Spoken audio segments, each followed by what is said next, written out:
Okay, our next presenter is Riet Eeckhout, and if you were here yesterday, you've already heard her speak about the exhibition group.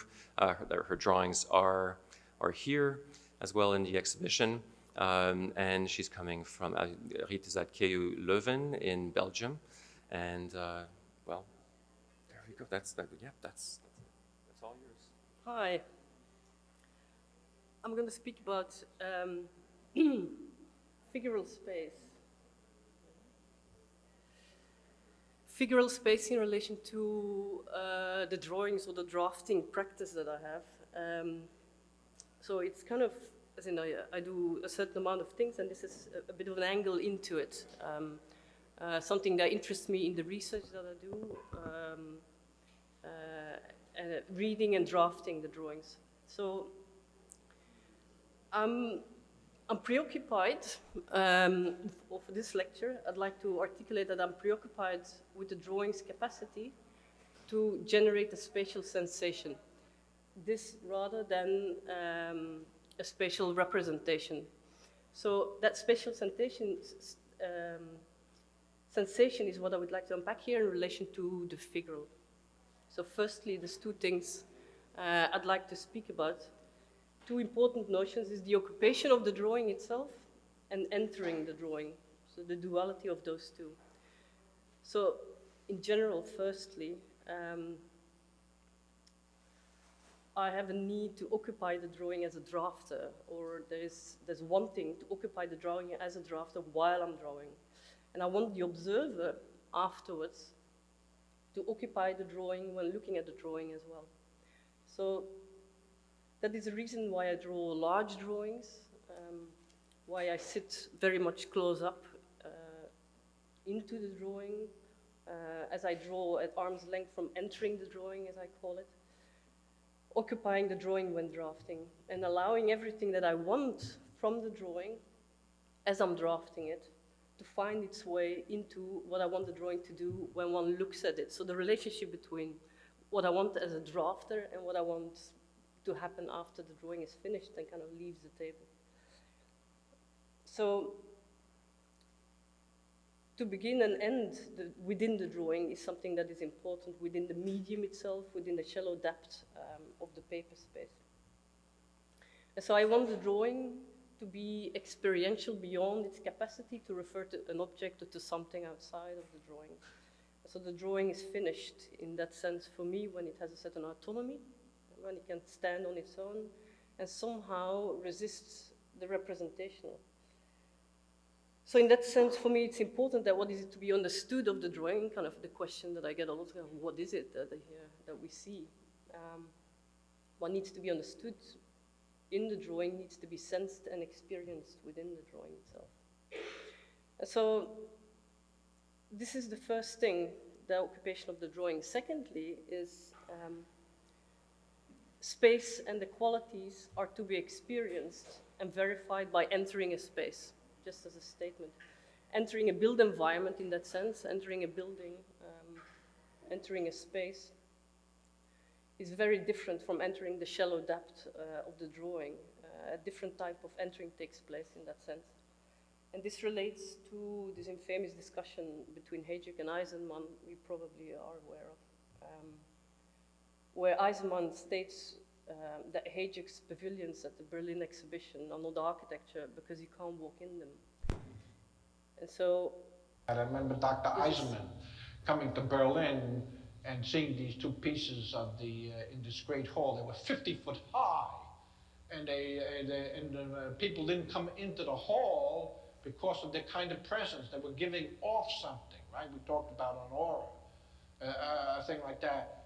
And he says to me that they're not architecture because you can't get in them. And I looked at him and I said, you can't get in them.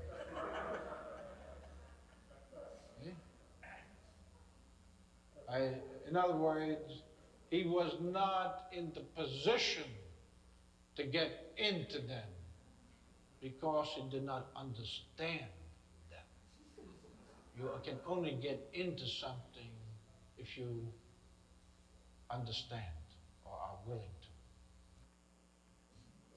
So entering the drawing here, described by Hayek, he writes about it as well, not only about drawings, but then paintings, kind of, as one observes a painting or a drawing,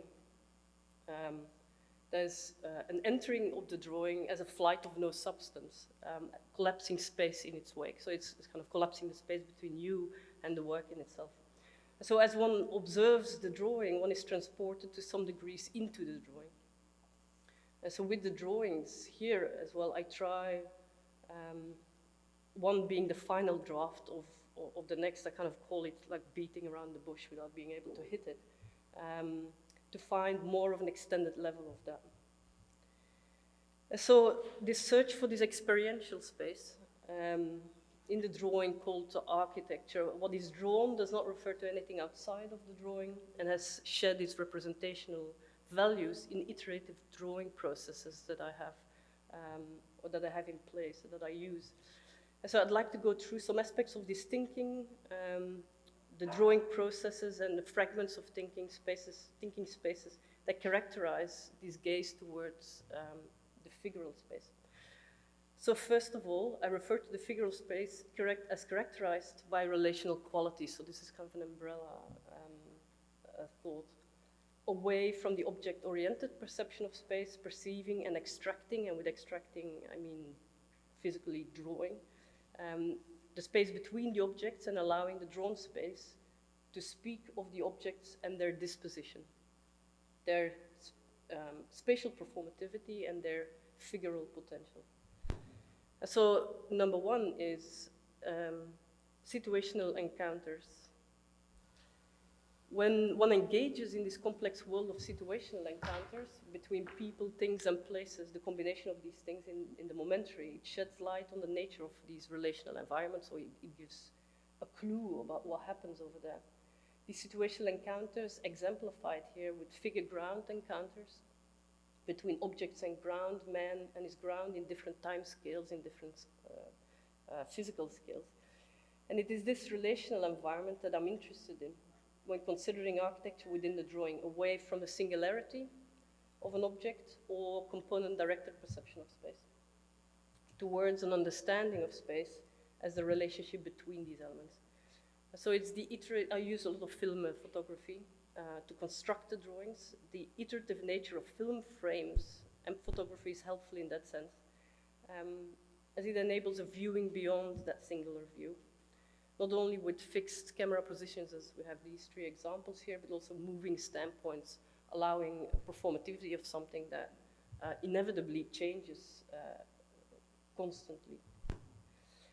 So I'm interested in movement and change, but not movement as such. Rather, the consequences it has on the exchange of the forces and the impact on matter, on material, on kind of on the flesh.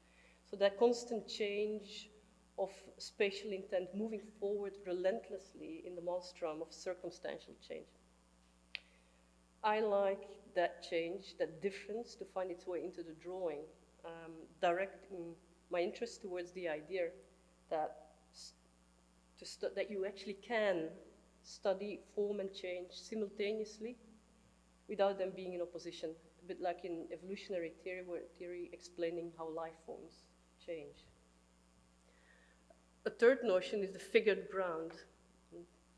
There is this phrase that I carry with me when drawing and thinking about the drawings, is the ground that speaks of the figures passing. So the ground being a physical thing in the situational sites that I use, but the ground also being the drawing paper as I'm drawing and drafting something, so the figured ground. The ground that speaks of the figures passing. So that situational events are witness to logics and the logic of the formation and the deformation of things. And the interest does not lay in quantifying these interactions, like, for example, in parametrical sense, but in extracting phenomena that occupy space and unfold over time. So in this instance, the drawing is used to qualify the forming exchange from particular points of view through an autographic drawing process. Point of view. it is this search for the experiential space in the drawing, that type of entering, that brings me to observe these time-space relationships in the drawing. And so I'd like to speak a bit about the drawing and the reenactment or the reconstruction. So there's the interest in the circumstantial event in its own right, and what happens in the momentary, and the inevitable reconstruction that one can make of the drawing. And so in analogy here, JFK's assassination. On the left, there's the original photo of the situation. On the right, you have a frame of the TV reenactment, 1977. There's a particular tension and interest in that reconstruction that the reconstruction can bring in experiential terms. It brings together not only information of the photo on the left and a multitude of evidence that was gathered when the event took place. Point of view is central here. Not only when making the reconstruction, but also different standpoints one can take towards the reconstruction and the spatial information that process then surrenders. Because there's one thing in making a reconstruction, and then it's using it and seeing what it returns to the table. In my drawings, the reconstruction is stripped from that representational information, from the narrative. And it allows for a productive distance as well to the real. JFK doesn't die in my drawings. A productive distance to the real, allowing speculation to happen and different performativity to kind of surface. The situation is used as a speculative instrument at that point in time on the situation's performative behavior, and it has to do with disposition. So it's a disposition of certain situations to generate, for example, a drawing. Fourthly, there is place in its momentary status. The place in a momentary status is to consider architecture as a relational condition triggers this interest in conditional difference, not only to see something in relation to something else, but see it also change in relation to other things, or in relation to the same things. So the interest in the performative nature of space that takes place in the momentary, unique time situations take in space, quite literally, and they unfold over time. And so in tracking and tracing that space, that the subject takes in in that time is extracting relational geometry and form-based content. Duchamp, Marais, I'm interested in that momentary, in the iteration, in the movement of things, in the unfolding of situations, and the consistency and structure that is locked into that. And the consistency and structure is where the form lays, and the consistency of form. So,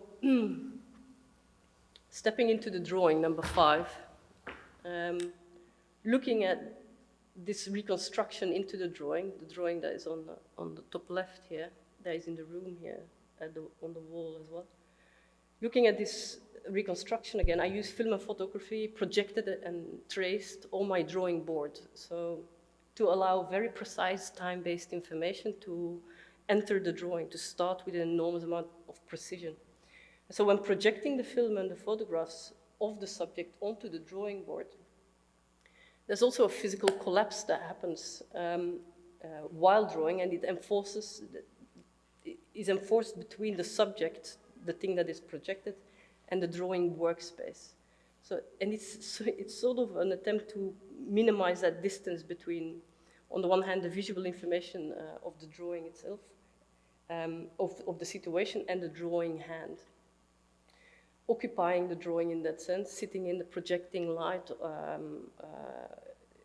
close up while I'm drawing, in order to reduce these traps of enculturated interpretation, categorical thinking, representations in the drawing process. So such a drawing, and this is a close-up of it, marks the poiesis of a project. So it's actually the starting point of a project. It marks the poiesis of a project, and I call it a portrait drawing. Kind of, it has something static to it, but it holds as well all the potential that it can. And so then, as I'm working on it, I demarcate what I'd like to hold on to, and this is when I turned it into white. So there's this white wax pencil that I use. And so in this case, the space described between his two hands, the guy trying to balance on one foot, fighting gravity. And with the white pencil, I lift the space out of the drawing. And then there is this moment where the drawing is finished, and I can now develop the space that I demarcated here in the drawing. And so then I revisit and I redraw and refilm, even when it's projected onto the drawing board with the drawing itself. I revisit and redraw elements of the situation in iterated drawings. So it goes one after the other. And I photograph the drawing from different aspects, obliquely, looking at different performativity of that surface and line work itself. And these photos, they give rise to further development of aspect drawings then. So they become, and it's a bit of a difficult term, purely spatial drawings. They have cut ties with the representational values they were born from. And in their oblique development, they go off on a tangent. Extracting relational geometry and form-based content. The relational aspects of the drawing are privileged over object-directed readings. So I focus on the space that develops between the object to foreground that changing relational aspect or changing relational properties rather than these individual representational values that characterize a situation or what the situation seems to stand for. And so the oblique way, in that sense, or the oblique view, is a way of finding entry points into the drawing. And to be redrawn as from an experiential point of view. So I find these entry points and redraw that newfound resolution within the line work and the surfaces in a sequential manner. And I call it durational unfolding. Kind of it takes time and the drawing kind of unfolds in that sense. So durational unfolding, inevitable reconstructions. In this manner, signifiers tend to disappear out of the drawing, and although what is drawn is intimately connected to the situation, it is separated from its representational task. So it is able to perform in a figural sense, removed from this, removed from its representational task. And so as a technique, this durational unfolding, it allows me to construct these new formal relationships in the drawing between matter of fact, objects that I see, and the speculative depth. Figures and their oblique views, they exist then as entrances, gateways into this larger operational field as the gaze goes deeper, between a figurative state and a figural state, so they kind of balance in between. Kind of important in that sense as well is Jenny Saville, for example, in this work. She makes photographs of her body pressed against the glass, and she objectifies only the parts of her body that makes contact with it. It's measurable where there's contact with the glass, like in a sectional aspect drawing. The only measurable part of her body in this representation, somehow she makes the act of objectifying into an event that can be experienced, and experienced in a very particular manner. So it's only that relationship between the objectified and the speculative somehow that makes us understand the whole, and it's this relationship between the objectified and the speculative that interests me when drawing. It brings me closer to the experiential nature of what a drawing can bring. And so allowing these different performativities to surface, namely the figural aspects constructed from different points of view. In previous drawings, the instance when the drawing succeeds in shedding that representational quality in favor of this figural potential, then the drawing is allowed to perform as a speculative instrument. And so then it arrives and the drawing comes to a rest and kind of, something else comes up. So there's this need to continuously syncopate in this process between observing phase and a speculative phase. There's a need to base the drawings on this relentless change and iteration on the one hand, but then, on the other hand, there is an absolute need for the arrested drawing, kind of the frozen thing, the grounding of that figural space, to construct it into a shallow depth of the paper space. Reinserting this relentless change allows for the simultaneity and the filtering simultaneously of that related information. Placing central the idea that you can study form and change simultaneously without them being in opposition. It is this inserting of iterated changes, the performativity of the drawing, the continuous changing disposition of the space of the drawing with every line that is drawn, that forms the basis for constructing experiential space within the drawing. And this is coming back to spatial sensation, a sensing of a space, rather than the naming of categorization of a space. I'm leaning on Deleuze. Here, the difference between the figurative and the figural, the figurative being narrative, illustrative, representational, representing an object. But no matter how much description we give to an object, we never seem to be able to exhaust it of what it fully is. There is something about objects that enter into language, but in a way which cannot be fully explicated. So in other words, there is always something implicit. And the figural is something similar to that. The drawings do not stand for something or present anything except what they fully are and fully express to us implicitly and sensationally. Thank you.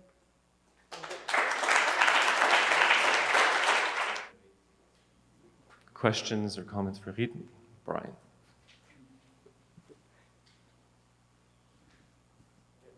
Fantastic. Every time I hear you present these, I gain a little bit more access, of which I'm truly appreciative. Just a really quick question, and it might be a simple answer. I'm hoping it's not. You use the term drawing and you use the term drafting, and I'm curious if there is a fundamental difference between the two, or it's simply an interchangeable term in terms of the performative aspect of what it generates or how you are thinking about the work. So, well, it makes me think of when I address the group, the drawing architecture collective. There's also, it's kind of, or when I write, I'm kind of the drafters, you know. And so are they the drafters, and then there's the builders, you know. And there's this kind of, which is obviously not the case. And is it not a proper term? Is it kind of derogative? No, is that the word? No, is it but drafting is something, it's kind of like, it's like running a little bit. No, it's, it's something, especially also with the drawings, of the way I draw. There's a certain kind of relentless doing as well. I never erase lines, for example. I never erase it. I've never thrown away a drawing. So there's no draft. Actually, one drawing is the draft of the other in that sense. So the drafting is a bit like running, and you become better running as you run a lot. Also within the drawing, or you understand the mood of the day better as you keep on going. But that doesn't mean that the first line. But the drafting is kind of the activity. Drawing seems to be a more distant term, sort of. Then drafting is the verb, is the running, is the practice, is the thing that happens as second nature, maybe. While drawing and de-drawing kind of places a distance maybe between the hand and I don't know. I don't know if that makes sense. Yeah.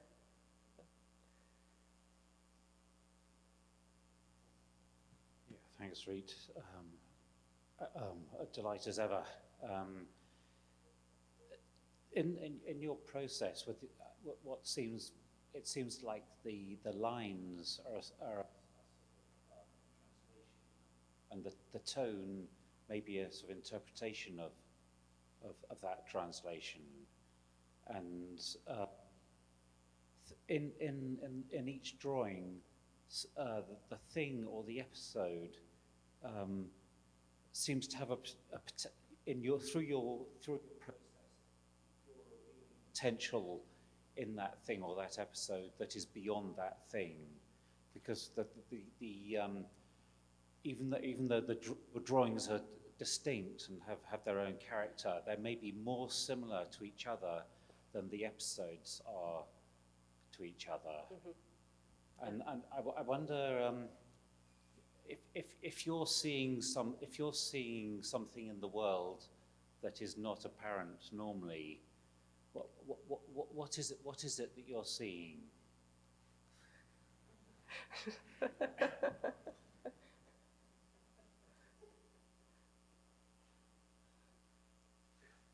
Well, I had several thoughts while you were talking, but then I went blank with the last bit. I think more than translating, it's mediating somehow, and so there's this duality, or this very contradictive about wanting to rationalize things and sort of a cognitive behavior in structuring thoughts and making sense of it all. Even when reading Deleuze and relating things somehow, speaking about the figural. But then on the other hand, this is about sensation, and it's about the sensing of that space. Now, the same thing kind of happens with, I forgot my train of thought now. You see, that's what I do as well. So,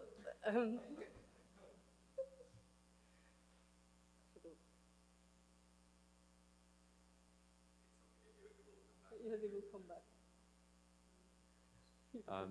We have time for like one more more question. yeah. So Alberto, you have. You know, I'm from another generation. I remember talking about these questions of figuration and representation with Daniel Libeskind when we showed his chamber work drawings on the walls in Carleton University. This is ages ago. And this is a question. I love your work, and I admire the desire to talk about spatial experience in a way that the way you say is not representational, which I take it to mean it cannot be folded into something completely nameable or that I recognize as something familiar. Yeah.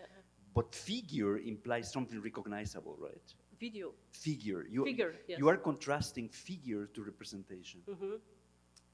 I guess in phenomenology, one would argue that you cannot have that you can push things and it can teach us a lot. But into the dimensions of sensation or pure immediacy or representation when we fold things back into words. But that ultimately, and this is Husserl and his archives are in your university, ultimately you cannot have one without the other.